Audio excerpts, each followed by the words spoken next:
Good afternoon or good morning to everyone on the line. Welcome to today's webinar presentation. My name is Maria Noesi and I am your host today.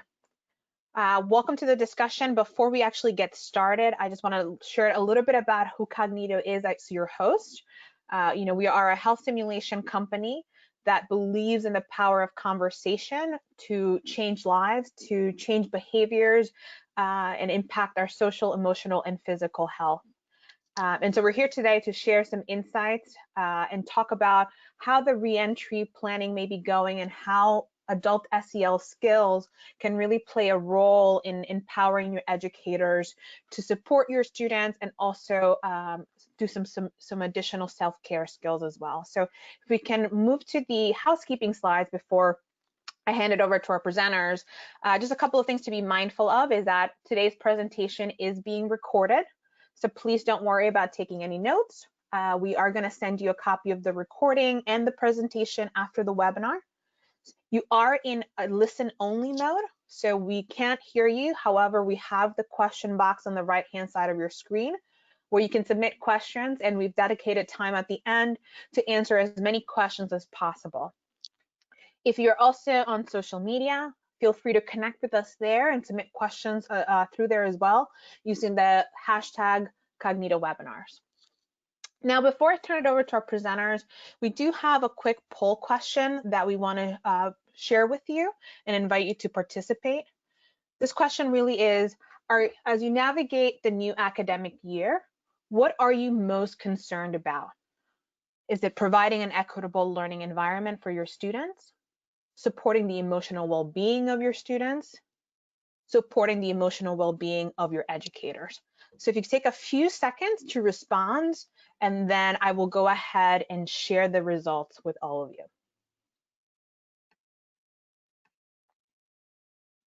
Great, so the results are on your screen, and it looks like the majority, 57% of you, your biggest concern is supporting the emotional well-being of your students. And then it's an even split between providing an equitable learning environment and supporting the emotional well-being of your educators. I also want to invite you to use the question box and share, are there additional things that are keeping you up at night? Share what those are, and perhaps we can also share that with the group later on. So with that, I want to turn it over to our presenters today. I am joined by two colleagues. First, Don Bornheimer, who is the Regional Director of Partnerships for Kognito, as well as Kathleen Miller, who is a Senior Client Success Manager for our K-12 team. Welcome to both of you, and thank you for your time. I'm now going to hand it over to Don to get us started. Take it away, Don. Thank you, Maria, and thank you everyone for joining us today. I know that you guys have a lot of competing priorities right now, so I'm very grateful for you taking the time. And for those of us that are going to check in on the recording, certainly grateful that you're going to take the time to listen into this important conversation. I think we can all acknowledge that with reentry and reopening, there is a lot of considerations. We are thinking about academics, environment, we're thinking about social and emotional health, we're thinking about special considerations if we serve vulnerable populations. I've heard phrases such as compassion over compliance, Maslow before Bloom's, and an acknowledgement of the various challenges that we are all facing as we look at reopening or what that reentry plan may look like. As we continue to take all of these things into consideration, I want to talk a little bit today about adverse childhood experiences and trauma and kind of expand your mind a little bit about what that may include given the current pandemic. So adverse childhood experiences and trauma-informed practices are phrases that are often used in education at this time and may not have expanded the definition as far and as broad as we may choose to expand it now, living with COVID-19 in the midst of our environments and our communities. We think about how trauma affects children, affects the students, and affects the educators that we're working with every day. We have to think about toxic stress. We have to think about the expansion of perhaps an illness of a parent or the death of someone in our spheres of influence, perhaps the economic hardships and that may be impacting our families. and how that affects the way in which children and students are understanding the world around them in this moment.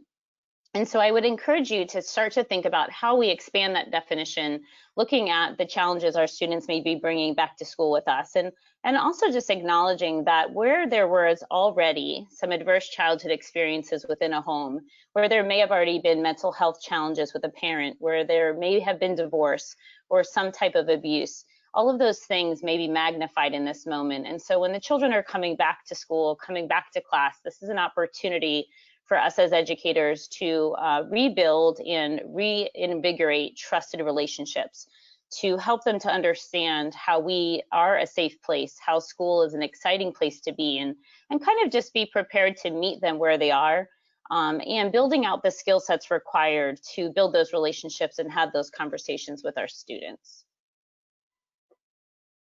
When we take a look at a survey that Kognito had done between November 2018 and March of 2020, there's some interesting results that are here on the screen that I want to address. And this is about our, preparedness. How did we feel as educators? Are we prepared to recognize signs of trauma in students? And 1 in 2 educators do not feel adequately prepared.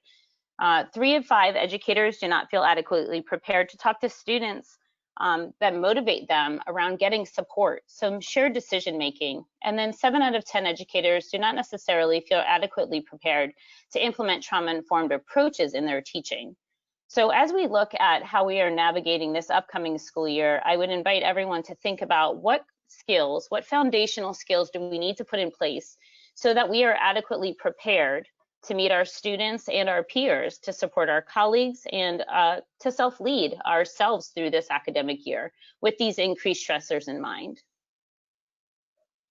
So when we take a look at understanding a little bit about how we identify distress in our students, I think it's important for us to think about those foundational physiological needs. And we talk about safety, about feeling connected to the community, about building up their self-esteem. I think it's important for us to acknowledge that some of these core skills are going to be very important as we take a look at how do we also recognize when students are feeling disconnected, when they're demonstrating perhaps through their behaviors or their actions. How are we going to recognize these challenges in our students? I remember when I was a teacher in Baltimore City Public Schools, one of the things I was able to recognize some visual changes in our students, and perhaps they were coming to school late. In this case, we're going to have to be more creative about how we evaluate how they are feeling, how they were showing up every day, and are we providing an equitable experience for them in order to learn. Depending on where you're teaching, you may be doing some online learning at this time. You may be sending home materials for students. But it's important that we all take the opportunity to build these connections and to take a look at how can we stay connected to our students? How can we establish these strong relationships? How can we enable learning, create a safe learning environment for them, but also get them excited about learning? Some of the most talented and thoughtful educators I've met are all excited about learning and always have been. And so it's time for us to tap into that creativity and really build that rapport with our students so that they get equally excited about learning, regardless of what our reentry looks like. When we take a look at the opportunity to practice communication skills and lead with empathy throughout school, we look at some of these core skills and where they're most applicable. So I've called out a few things on the left side of your screen. We're talking about being trauma-informed practices, taking a look at mental health and suicide prevention, and being prepared to address a loss in your school. This could be as a result of COVID-19, but there could be other reasons. There's mental health challenges that are ongoing in many communities. And if there is a death by suicide, if there is a cancer diagnosis, if there is a car accident or a sudden loss, all of those things require us to help students process their emotions. Understand not only that it's okay to feel all of their feelings, but how do we help them process those emotions? And so what you'll see in the image on the right is just an indication of where these things are, important at different age levels, developmentally appropriate. How do we speak to pre-K, kindergarten students about these topics? How do we build our skill sets and our foundational skills to have these conversations with our elementary school students, middle school, and high school? And that conversation with a 6-year-old will sound vastly different than a conversation with a 16-year-old. So the goal will always be to equip educators and staff that work at those levels to have developmentally appropriate conversations so that their students feel seen, heard, have the opportunity to partner with educators to come up with a plan. Let's think about, how do we process our emotions? How do we crosswalk to a safe adult if we need to? And how do we recognize these warning signs so that when we do recognize them in our students, that we feel that we can help them to see that there's a community around them that is here to support them and that they are not alone in any of these decisions. Improving self-esteem and confidence, building resilience, help-seeking behaviors, all of these things are things we want to make sure that students have as tools in their tool belt, if you will, but also educators. Social and emotional learning and education and support for the educators and your peers is equally important. When we take a look at creating a safe practice environment, what Kognito has developed is a virtual practice environment, giving us the opportunity to practice these foundational skills that I've mentioned. So in response to Hurricane Harvey, we worked with MHA of Greater Houston, so Mental Health America of Greater Houston, and we developed trauma-informed practices. So as you can see here, this simulation is going to create a practice environment where we can work at our own pace. We can receive unbiased coaching based on the way in which we interact with the simulation, and we can interact with emotionally responsive students that respond and act just like real students at that age level. And so in this next segment, we're gonna do a little bit of practice simulation here to interact with Charlie. And Charlie is a 13-year-old student. Charlie has been a little bit withdrawn recently. She's a lover of books, and somehow we're noticing that she's not really engaging as much with her peers in group sessions, and you can just notice a little bit of difference in her affect. So we're going to talk with Charlie and see what we can understand about how she's been feeling lately. So by clicking the talk button, we have the opportunity to select from a few options. So these are conversation pathways. And today we're going to discuss a little bit about what we're observing with Charlie right now. We could set expectations or we can praise her. So I'm going to start with providing a little bit of praise to hopefully build some rapport with Charlie. Saw you finished another book.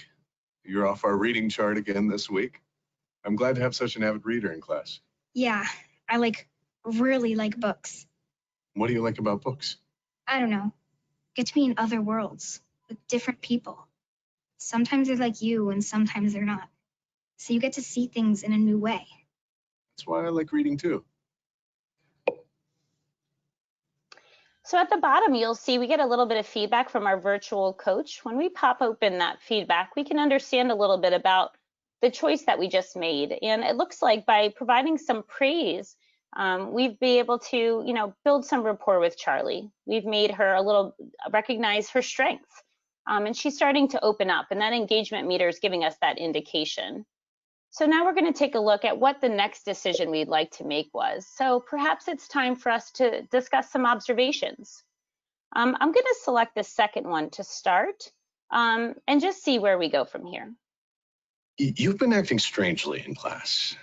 Acting strangely? Yeah, I don't know, just not like yourself. Can you tell me what that's about? I don't know. So let's see what the virtual coach is saying to us now. It looks like our conversation was, we're making some assumptions, I think. We're taking a look, and we labeled her behavior slightly by saying acting strangely. So unlike real life, in this virtual safe environment, we have the opportunity to undo our choice.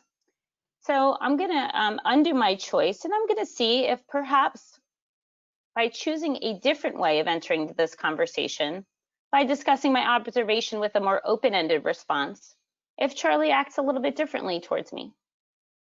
I've seen you looking off into the distance a couple of times during class discussions. I wanted to check in about that. Yeah, you told me that last week.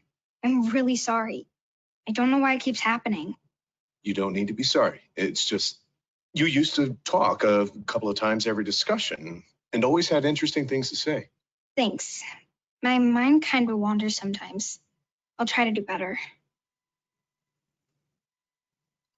So now if we check in with the virtual coach again, the engagement meter seems to be working in our favor again. So we actually were able to discuss a little bit with Charlie about something, and we use less judgment, right? So this non-judgmental selection is allowing us to open up with Charlie again. So I feel a little bit better about how I chose to engage in this moment.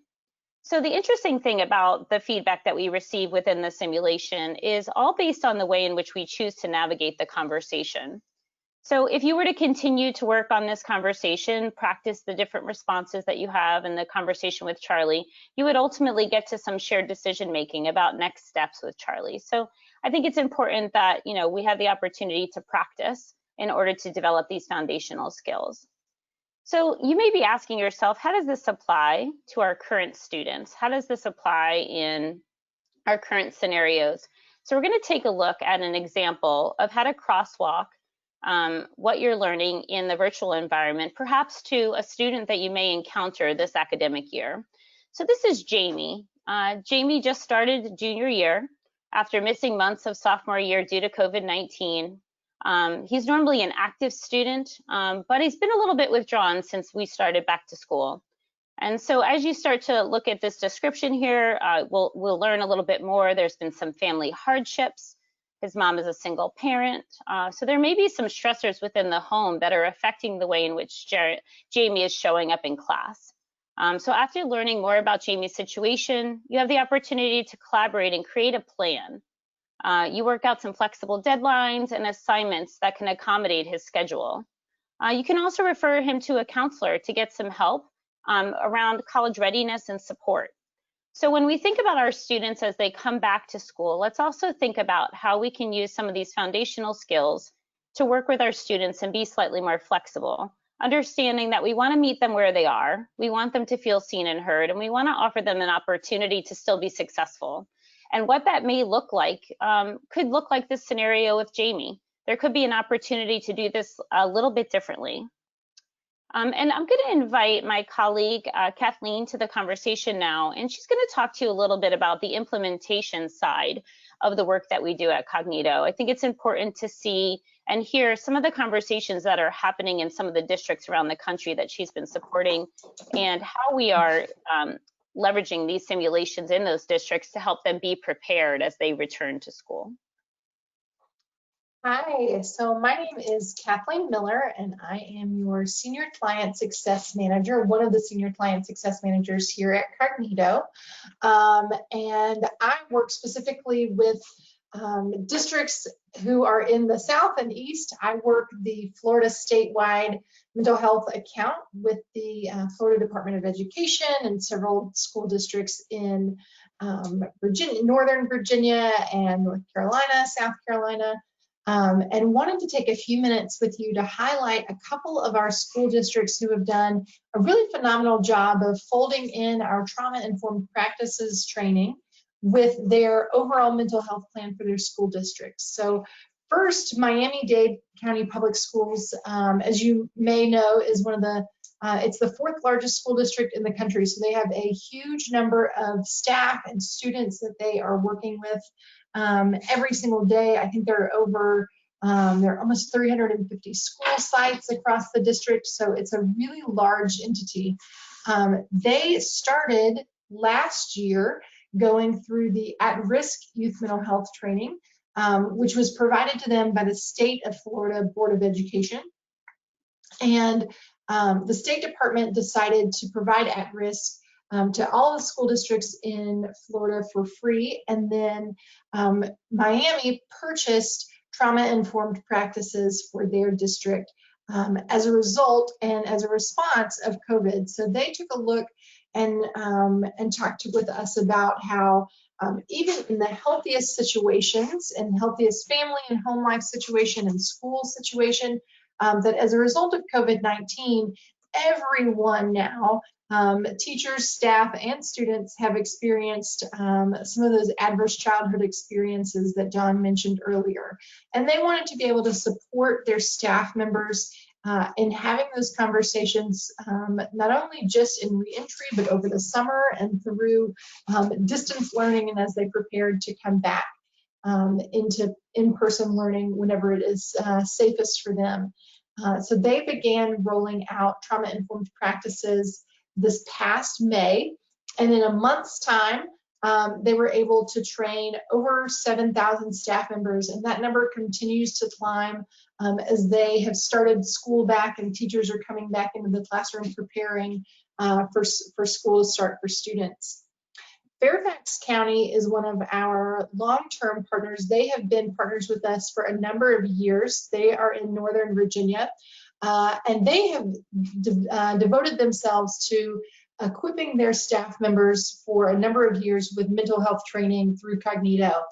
So all of their staff members have gone through our at-risk training and several other trainings provided by Kognito. And one of the ones that they did last year that they had a district-wide push for was for trauma-informed practices. So they've trained over 6,500 staff members. This was a mandated training.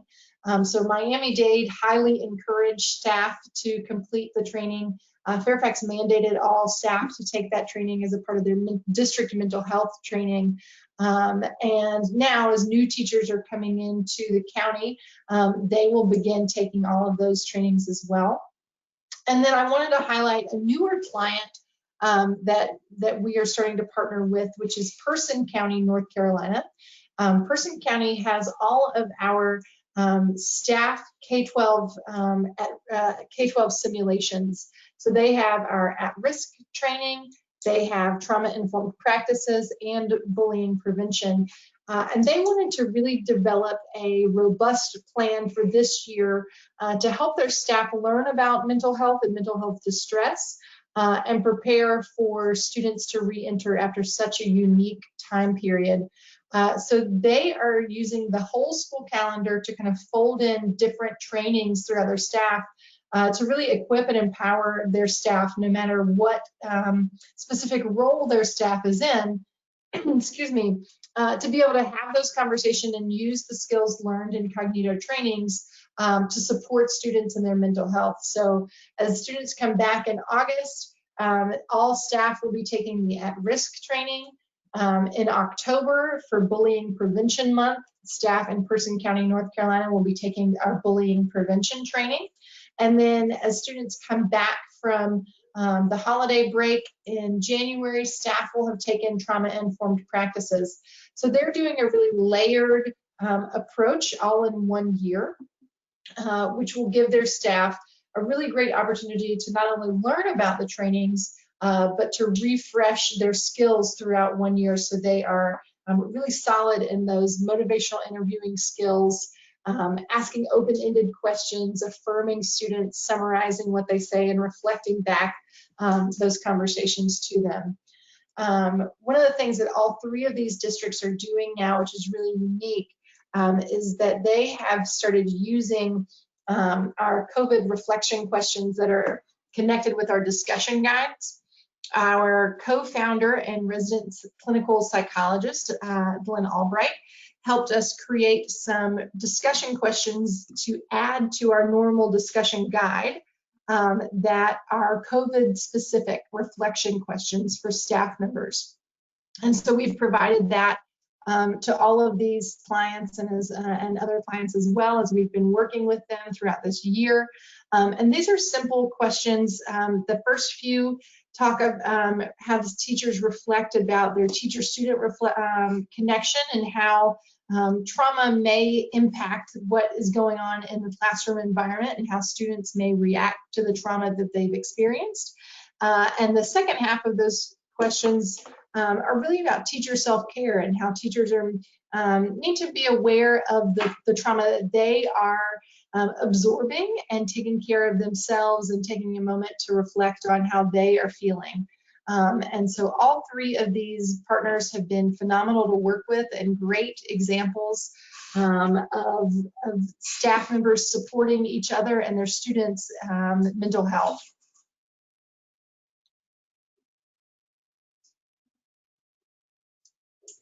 So just a quick word about what students are saying. We've got a really high feedback ratings about the fact that our simulations are based on what teachers and staff are really seeing in the classroom. So these scenarios are relevant to real life scenarios that teachers are encountering. on a day-to-day basis. 94% of staff said that they would recommend these trainings to a colleague, and over 91% of staff are saying that not only was this training a real life and relevant piece of training, but also that it was highly rated and a quality experience. Beautiful. Thank you, Dawn. Thank you, Kathleen. I want to invite our attendees, if you have questions, to please submit your questions. We have a few minutes left of the presentation. I do have a question, and I would love to hear from both of you. This person wants to know, how do these skills that a teacher is acquiring, how do they, and I know you covered this already, but can you be more specific about how they're able to translate the skills that they are acquiring and passing them on to their students? Like how will that translate into an actual conversation or an interaction with a student in the classroom who may be a Jamie or a Charlie? John, would you like to get us started? Sure.